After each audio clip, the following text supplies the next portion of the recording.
third is Suarez. Goodell comes running in. He's under it, makes the catch. Here's the throw to the plate. It's in the air. He is out! Cameron Rick hangs on! Oh, man, what a play!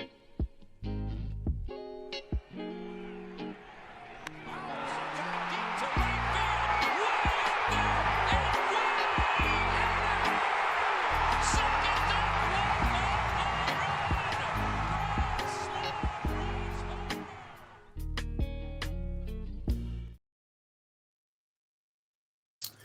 All right, so this is the big episode that no one has been waiting for, but I have, where we finally talk about getting rid of all the losers on this team, because there's a lot of them, and we have a new one now, Jesus Luzardo. He's got loser in his name. Dude has cost this team 2 games now. There's six games in the second half, and this guy has given them 2 L's. And the funny thing is, he gets the most run support, and he blows it the most. Yeah, dude can't pitch with runners on base. Really pathetic. Can't challenge 9-hole hitters up in the count. Yeah, so Wheeler and Sanchez, amazing. Suarez, there's still a little Jekyll and Hyde with that. It is what it is. Still lean towards more the trust him than don't. Look, every time when Walker starts a freaking bullpen game at this point. Nola, we'll see what that looks like when he comes back. I do not think we're seeing Andrew Painter at this point. They need Luzardo to not have these meltdowns. I mean, it's either 7 innings, no runs, or like 2 innings, 7 runs. There's got to be a medium here. I think I'd rather just consistently the dude went 6 innings and gave up 3 runs than these nuclear outings where you're up 5-0 and then all of a sudden the game's over. So before we get into the deadline stuff like that, this is driving me nuts. I don't know, because they don't hit really the way it is. And now they've given this guy a 4-1 lead and a 5-0 lead, and he lost both games.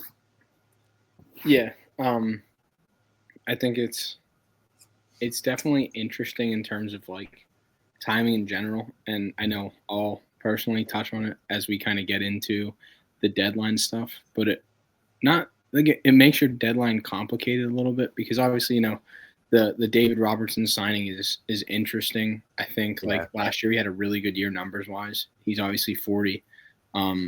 He's working himself up right now. It's kind of like a mini impromptu spring training for him, which, by all means, he's 40 years old. I'm confident that David Robertson, given the state of the bullpen currently, I'm confident he could come in and contribute, better than the Seth Johnsons and everything in the world who, I think has good stuff. It's just like, and last night, specifically, it's tough putting him in extra innings, which, you kind of went on your Luzardo rant. I want to go on a Thompson rant after I'm done talking about Luzardo. Okay. But he complicates the deadline because you named the starters. The starters are great. I agree with you. I more so trust Suarez than I don't, even though there's still a little bit of,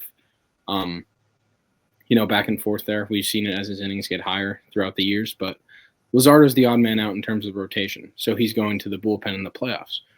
But every time this dude gets, tasked with going from the stretch, it seems like he just pisses down his leg, and he either can't locate or he's tipping pitches when he does locate. As a baseball fan, the video was really cool, but as a Phillies fan, it really pissed me off of the side shot that the Red Sox posted of the Romy Gonzalez grand slam where Alex Cora is essentially signaling to whether it was the runner on second to relay signs or the first base coach. We did that growing up where you'd get the sign, you'd say, first name or number, whether it was a fastball and last name if it was off speed. I'm sure, Major League Baseball is a lot more intricate than 7 and 8-year-old Little League All-Stars were.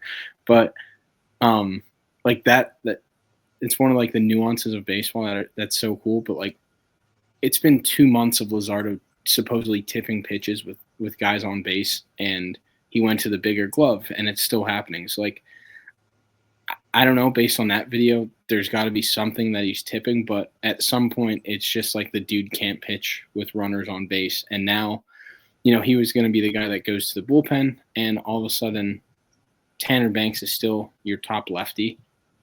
Luzardo's got the best stuff out of your lefties that you're hoping to have in the bullpen. But in terms of trust, I don't trust him to get outside of the bullpen right now. I'd rather him be a starter and send Ranger back there, but I don't think they'll do that.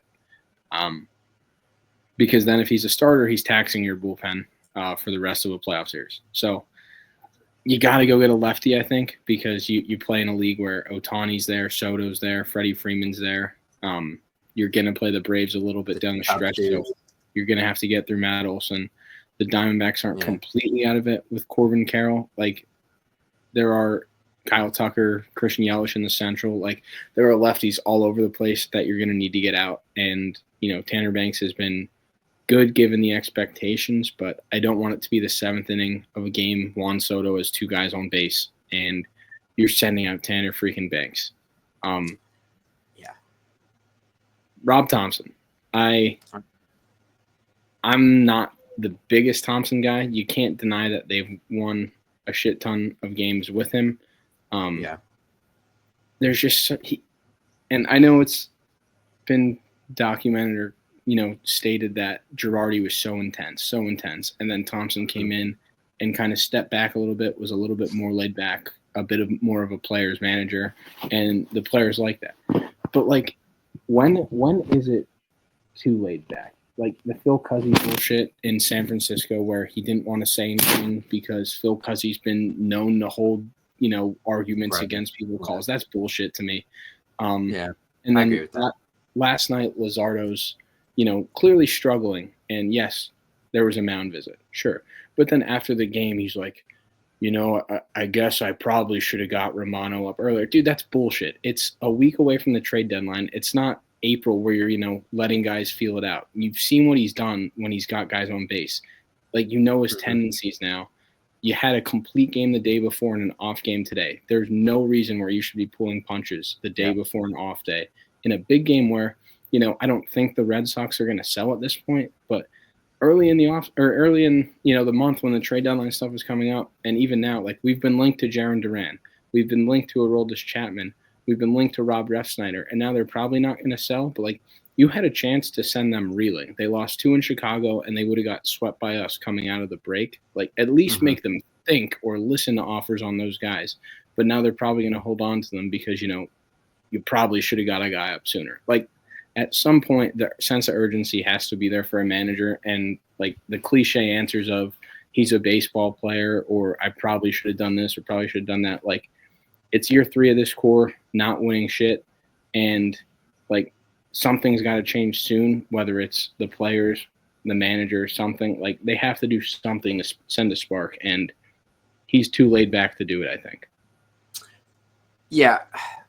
I do agree. I think we've talked a lot about they need to maybe acquire a spark at the deadline because you're not really getting it with anyone on the team currently, and he's not giving it. I mean, at least like Gabe Kepler gave you some stuff. Obviously, Kepler. Jeez, I'm getting him and Kepler. Kepler.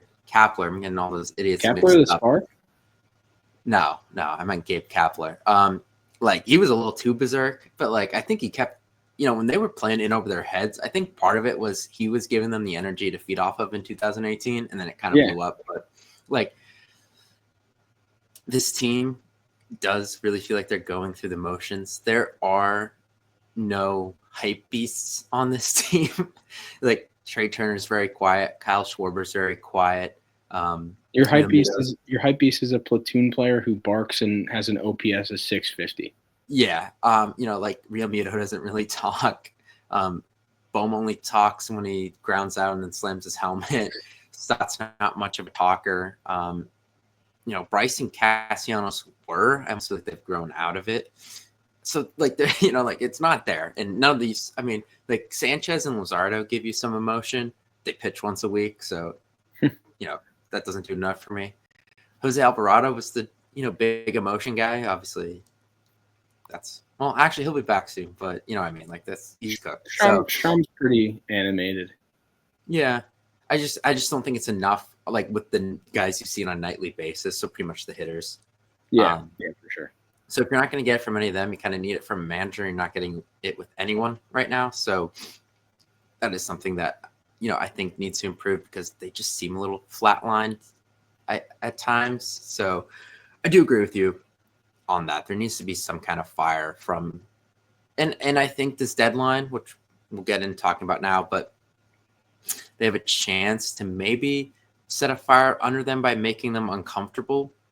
Like let's move someone that maybe they didn't, you didn't think about, make them uncomfortable, let them know they're not safe. I think that kind of message could work as well. I'd like to really see a 2022 type deadline where you made a lot of smaller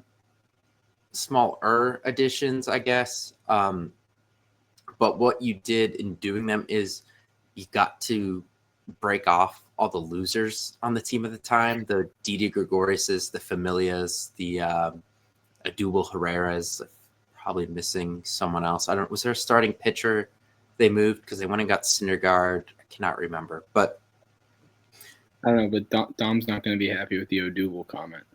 Yeah, no. But that's what kind of I want to see, because I feel like you kind of got to do that. There's a lot of dead weight on this team right now, and I am just looking forward to getting rid of it in the bullpen and in the lineup. There's 4 or 5 guys that I just cannot deal with anymore, and they have to go. So you got to make upgrades somehow, and now's the time to do it. So I'll let you go first, fire off some predictions, some do's and don'ts, because I think we should get into that a little bit. Like the new O'Neill Cruz thing came out today. I think we're both very out on that. I thought about it because he is I didn't kind of a high energy guy. He's high energy guy athletic. That got benched for not hustling 3 times this year. Yeah, and what I thought was he's like a secondary offensive piece you bring in. Like you bring in like Suarez from the Diamondbacks, and then I brought in him. I was like, okay, maybe. Then I saw how bad his splits were against lefties, and I was like, that's what the biggest issue is with this team, so never mind. Yes. Totally out on that. So that rumor came out today, so I know you said you were out. I'm also out on that. So let's just start that up at the top. But now you can get into a little bit of anything where you want to start. Yeah, I normally refer to when I talk about O'Neill Cruz, I just refer to him as Brandon Marsh with exit velocity. So I'm obviously out on that.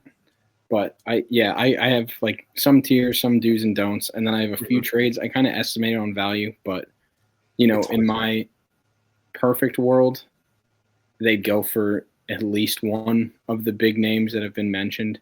I don't think they'll do that. Like, not even, like they have the high end of the farm system to do that. I know they've talked about, going all in on this team while trying to keep their future open because the window is potentially closing, or it's definitely closing, but it's like towards the back half, could close sooner rather than later. So like, if it were me, I'd personally be more than willing to trade Andrew Painter and Aiden Miller for, I guess I could start with a do. Like, I'm all in on Johan Duran. I'd be all over that and his comments suggest otherwise, but more so like if you can somehow get a Johan Duran, Byron Buxton package, I'm starting it with Painter and Miller.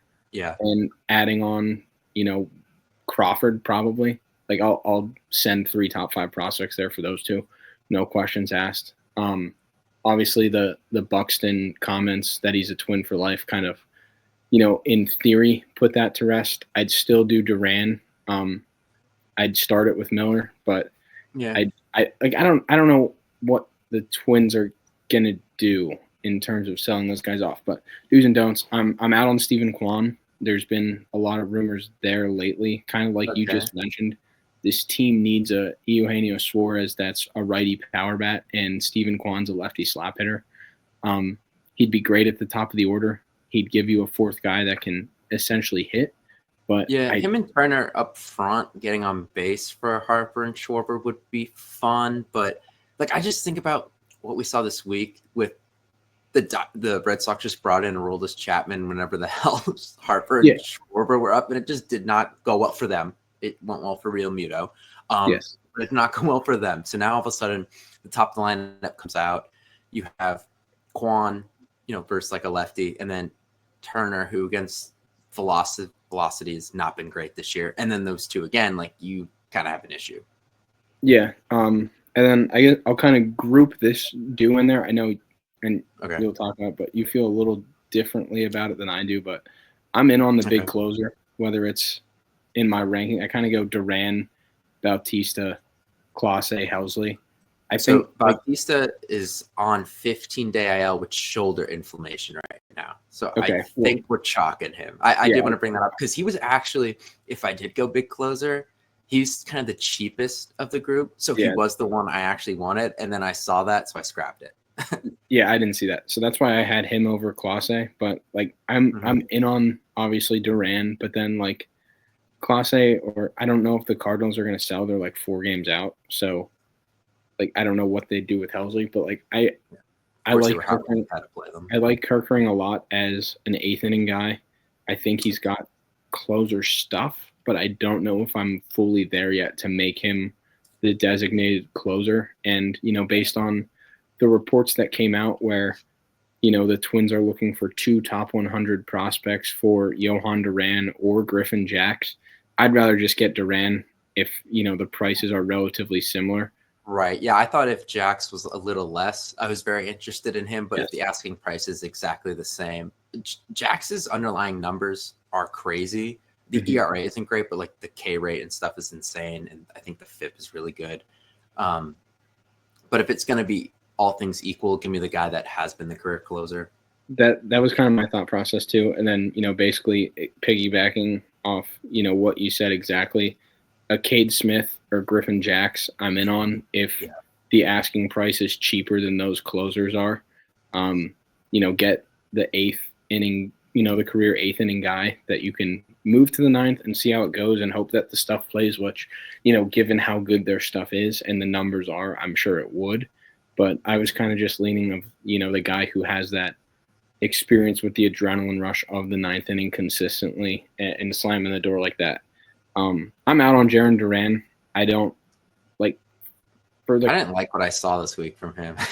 For the one, I thought, you know, obviously we went to the World Series with Schwarber playing left field, so I'm not like, holy shit, go get the Gold Glovers. But like, he was lost in center field. He didn't make an error, but his routes were terrible. I thought like the ball was sneaking up on him, and like the glove work wasn't great. So like I'm kind of out on him for assuming what the cost would be.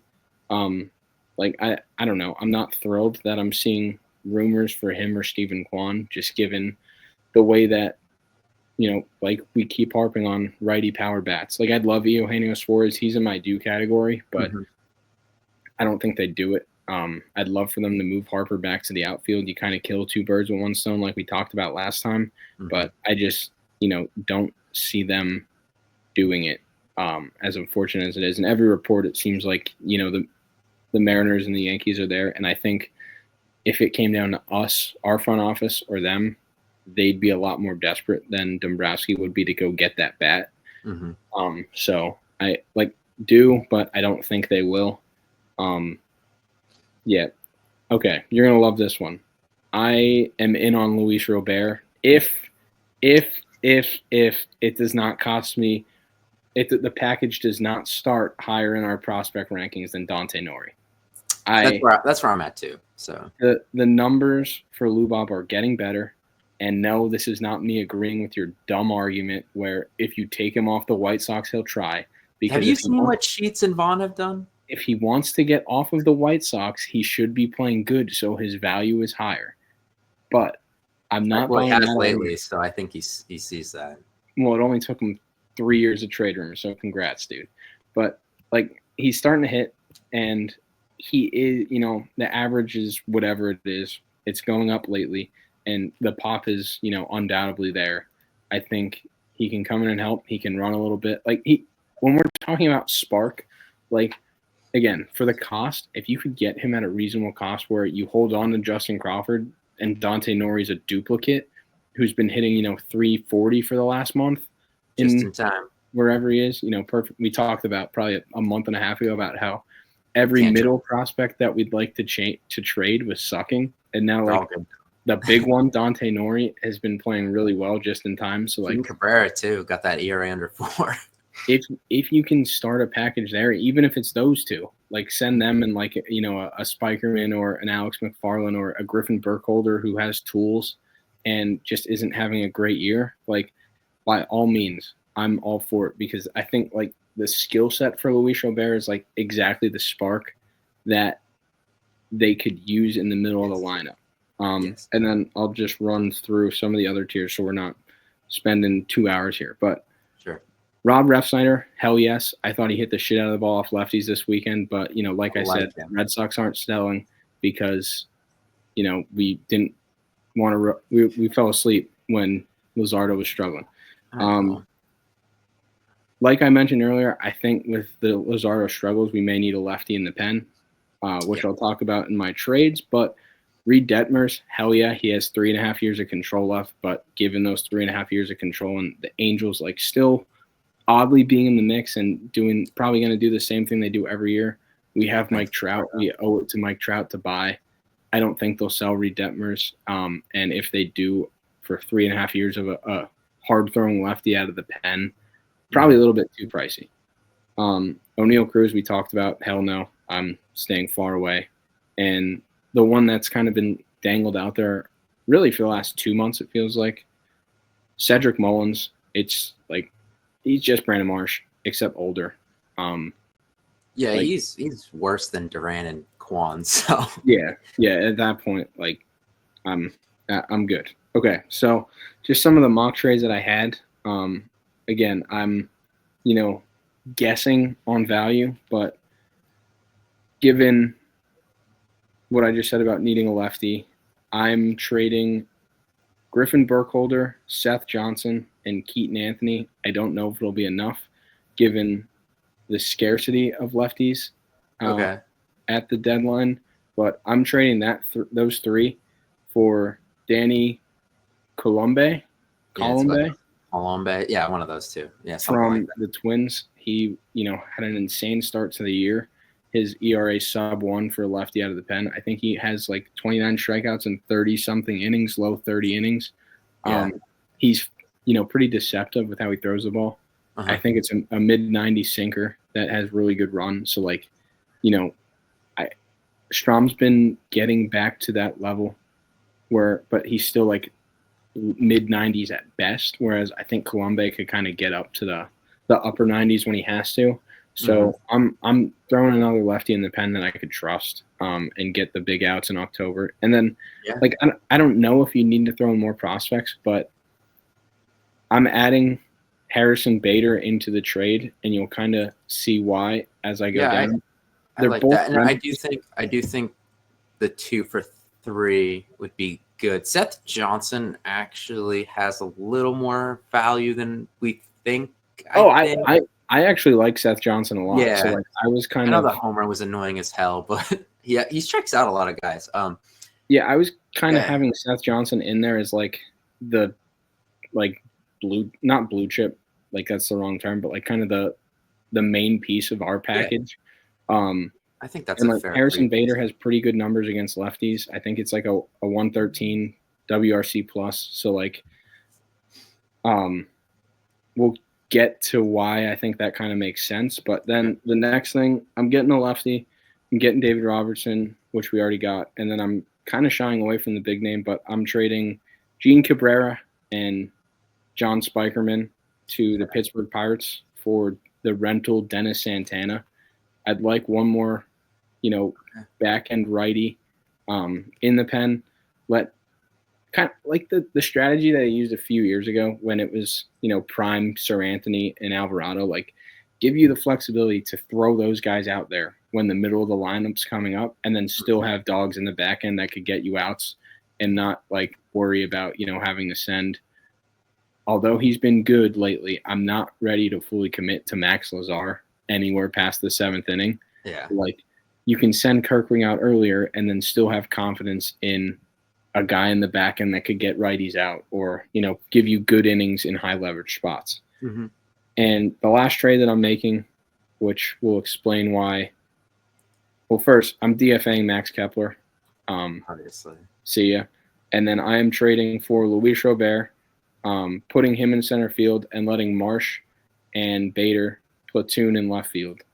But Okay. I'm trading Dante Nori, Devin Saltaban, and Alex McFarland for Luis Robert. And maybe money. I don't know. I don't know if that package is too much. It seems like the White Sox are still asking for a lot.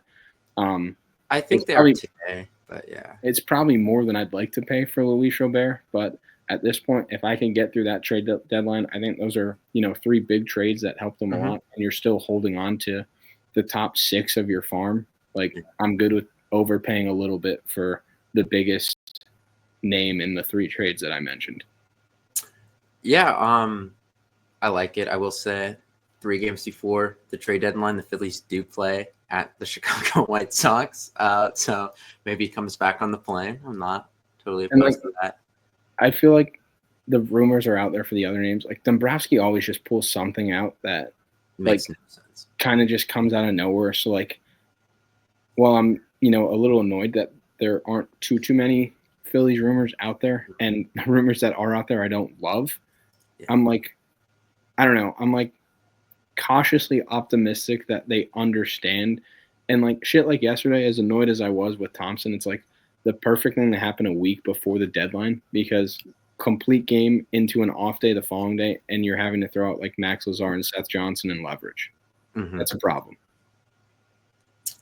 Yeah, no, I totally agree. So I brought up 2022 earlier, and that's where I was thinking about. I was like, man, like I would do kind of Quan and Clase still. I still think it gives you 2 improvements in positions where you need it, so I don't hate it.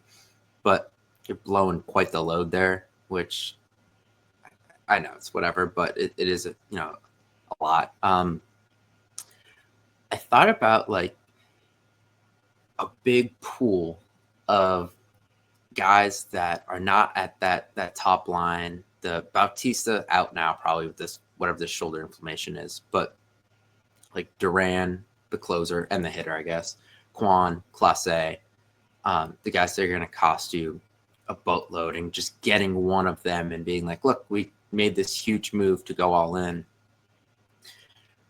I'm more so in the let's build depth. Let's get rid of Kepler, maybe Marsh. Let's get Romano and Joe Ross out of here. Let's do 3 or 4 smaller things that if we just marginally improve in areas where we are really bad, it might just be good enough. Like if I put Ramon Laureano in left and then I get Luis Robert and I do some kind of 3-man platoon with them and Marsh, like something like that.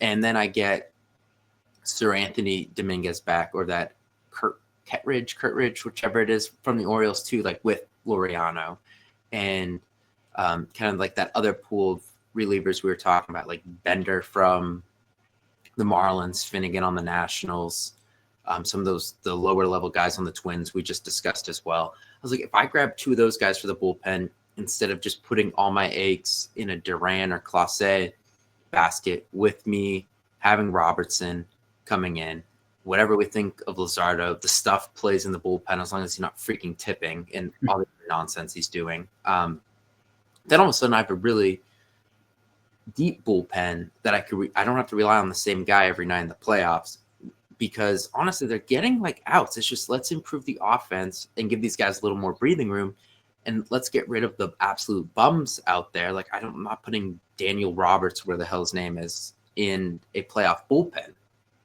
So like I was thinking about this, like in a perfect deadline for me, they actually do go and get Suarez, and either he could DH or he could play third, and then there's some combination of, in the case he plays third, okay, Bohm plays first, Harper goes to left, or he DHs and Schwarber plays left.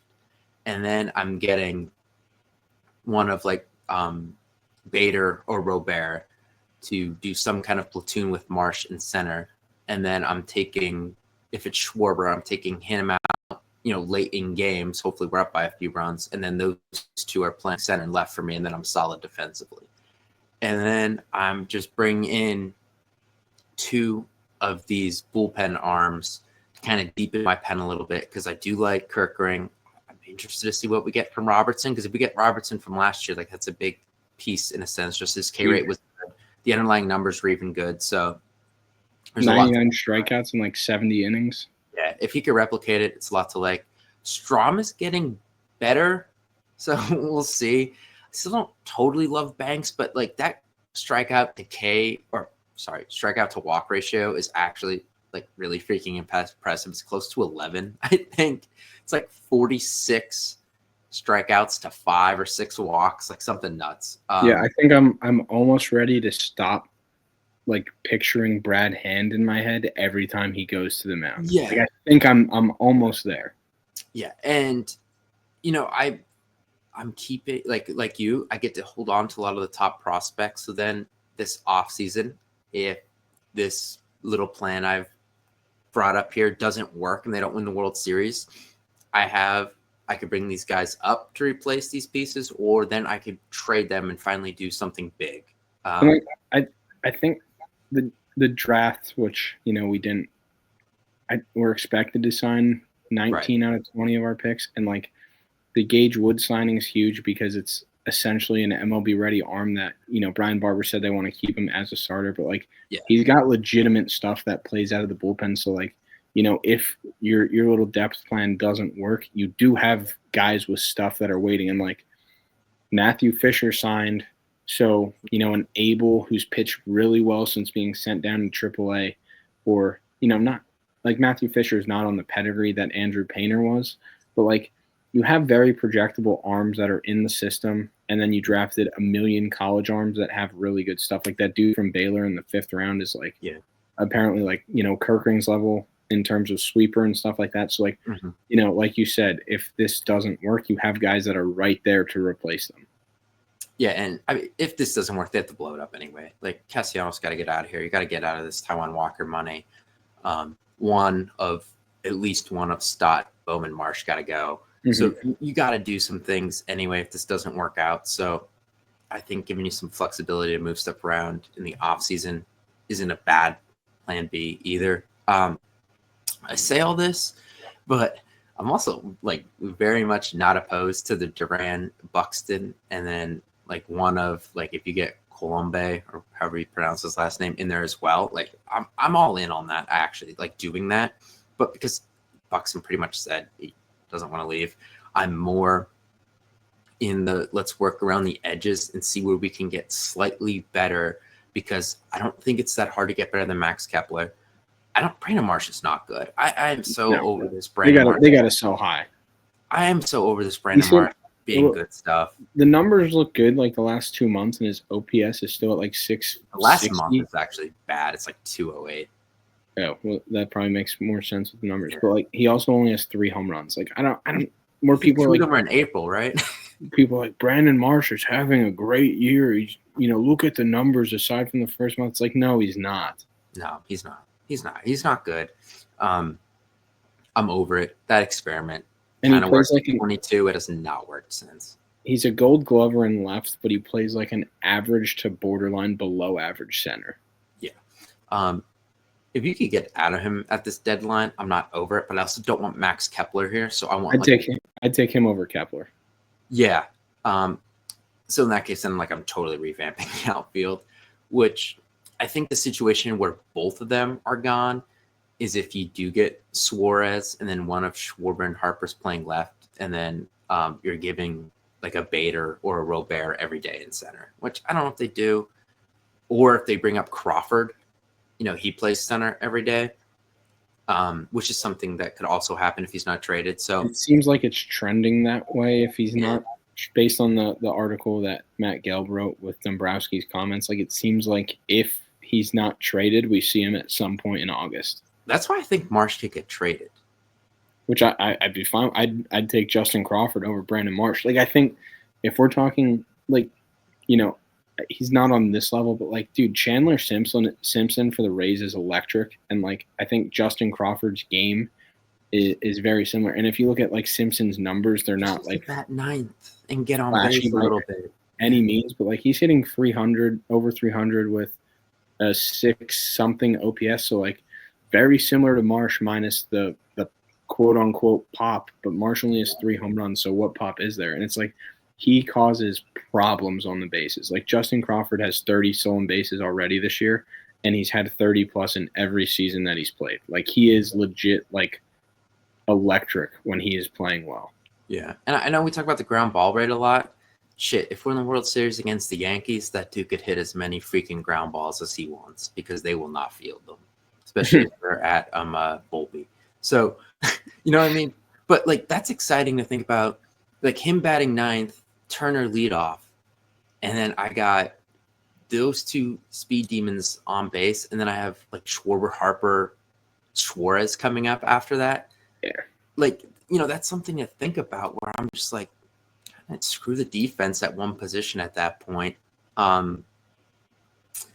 So like those are like things I'm looking at. I'm pretty much over both Marsh and Kepler. I think upgrading over both of them at the deadline is huge, and I'm over like the majority of that bullpen. Like, so my 4 right now, if we're counting Robertson, like Kerkering, Robertson, Strom, Banks, and then like Lazar is like the mop-up guy in the bullpen or in the playoff bullpen. How many guys get in a play? How many guys you put in a playoff bullpen? 9, 8, 9? I think so. Max Lazar is my designated 10th inning guy. Okay. Yeah. He's been firing those. So that's 5. So if I get 4 more, I guess Lazardo's 1. But then, okay, so after that, I have 3 spots. No one on this active roster I'd want on there. And that's kind of where I'm like over, and I get like, oh, well, you know, in the playoffs, you don't need to go that deep in the bullpen. But it's like, I'd like some options. So instead of just going crazy over one big arm, that's where I kind of come down on, let me get like 2 guys that I can at least trust close to the level of Kerkering and Strom, if not more in some, you know, situations. And I think deepening out that bullpen and just getting rid of whatever the hell Romano and Ross are would be huge. So my big thing is cutting bait with what's really bad and at least turning it into average, because their outfield is pretty much, if you combined every offensive stat and even some defensive ones, their outfield with all the stats combined would rank like 26th in baseball, and they're a half game out of first place in their division. If they were even 20th to 15th, somewhere in there, they might have the best record in baseball. Yeah. With the amount of the amount of lacking offense they've gotten from the outfield. So if I'm just making marginal tweaks with that, and maybe one of that is bringing Harper or Schwarber out there, which I know maybe a little less great defensively, but offensively a big plus, because that means I probably got Eugenio Suarez at third, and maybe I got Justin Crawford in center then. And then late in games, hell, I could go Rojas and Crawford out there, and they could run for days in that outfield. Like those are things I'm looking at to do, because I still don't get the feeling I know everyone talks about, oh, it's Dave Dombrowski, he wants to do something big. I still don't get that feeling. And I think looking at what the board is in terms of availability, the big name bats, as you mentioned, like Dranquan, lefties.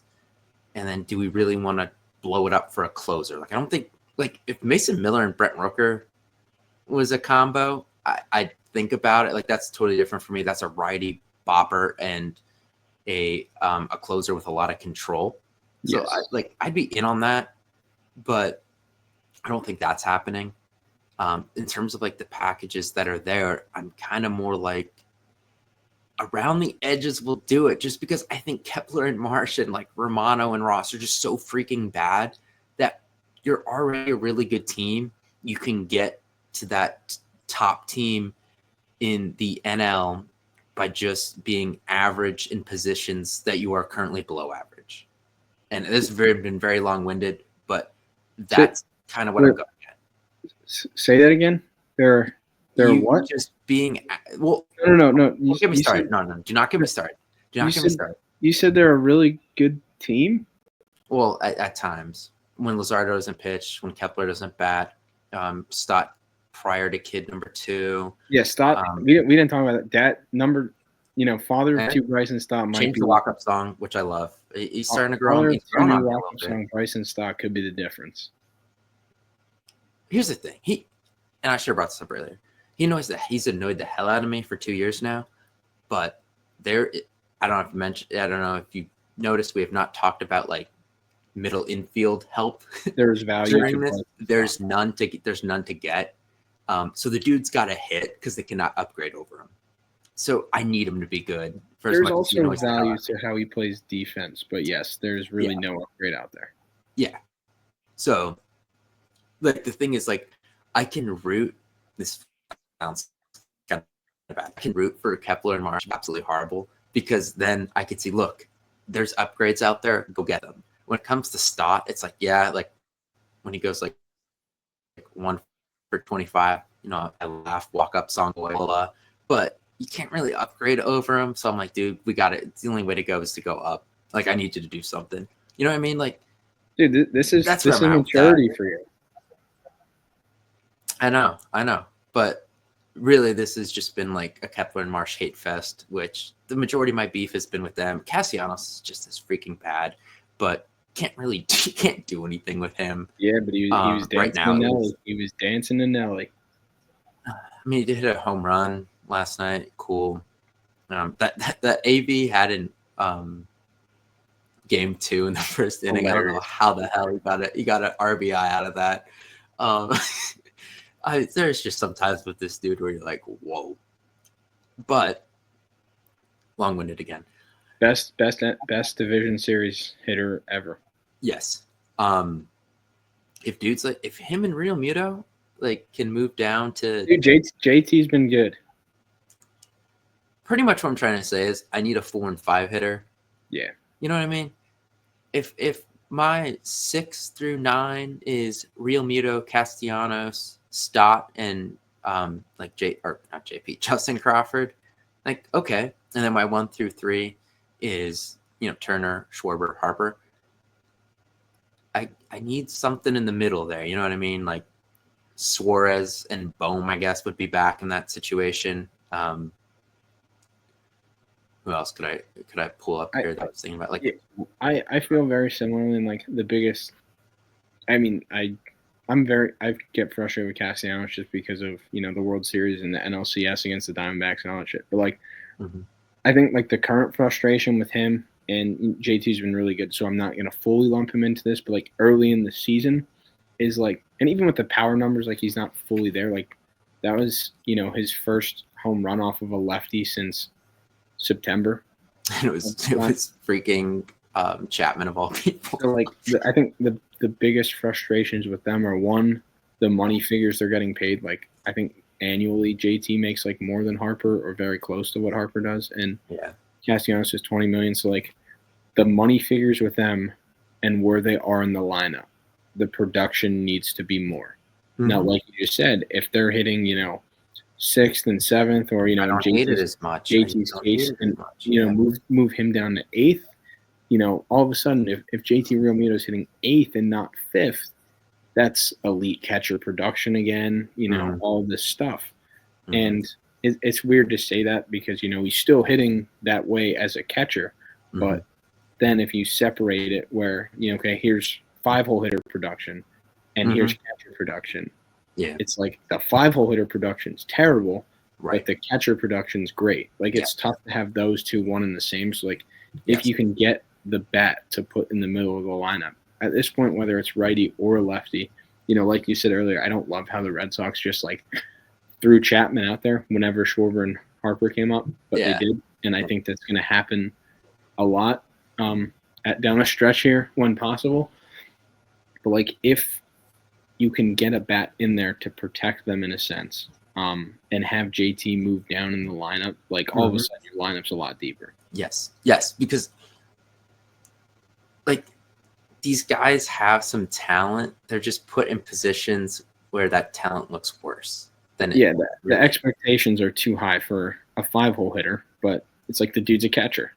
Right, for a defensive first, second baseman and a 34-year-old catcher. Yes. They need to be 7-8, not 5-6 or 6, stuff like that. That's what bothers me. Marsh batting 6 just makes me want to throw up all over the place.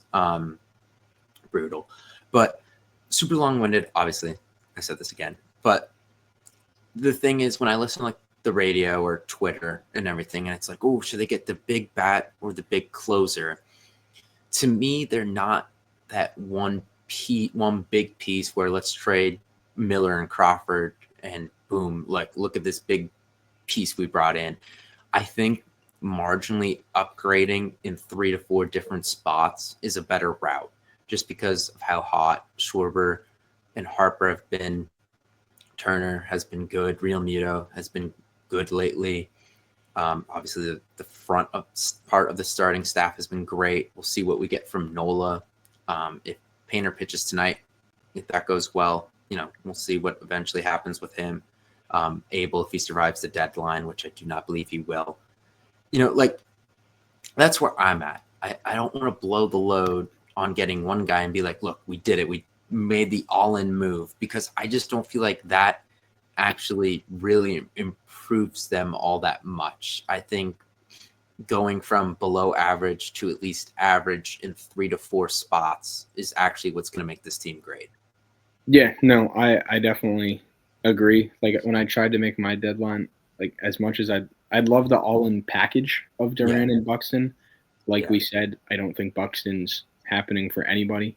Mm-hmm. At least when Mike Trout said he was an angel for life, it's Los Angeles, so I get it. Like Minnesota for life's crazy, but to each their own. And Trout is also like a generational player. Like Buxton, for the most part, is talked about as a bust. Yeah, so like to each their own. I'd probably like want to try and chase a pennant in some sense to get rid of the bust tag, but again, I digress. So like I'm with you in terms of like they're not one piece away. So like I'm all for the marginal moves. The reason I just thought a little bit bigger, and like not that, Lou Bob, Santana, and Colombe are like, holy shit. Like I kept all 7 prospects. Now, whether or not that's what the asking prices are, probably not.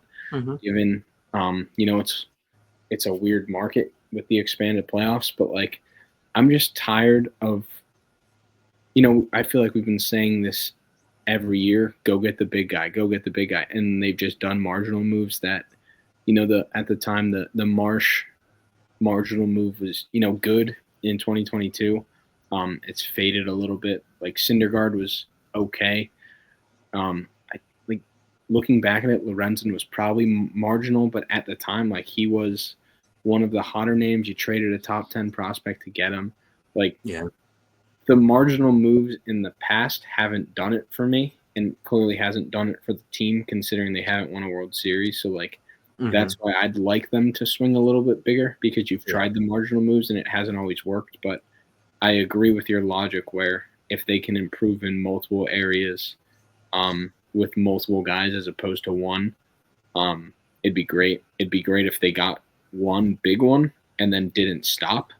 But I don't think they'll get a big one. I don't. Yeah. That's the thing. Like, so if Jose Alvarado was an option for the playoffs and I still had Robertson, whatever, but one of Marsh or Kepler was hitting like 265 with 15 home runs, then I could say, okay, we're a big move away. Like we're a Johan Duran and Harrison Bader package away from being the contender. But I don't have Jose Alvarado, and both those guys in the outfield freaking stink.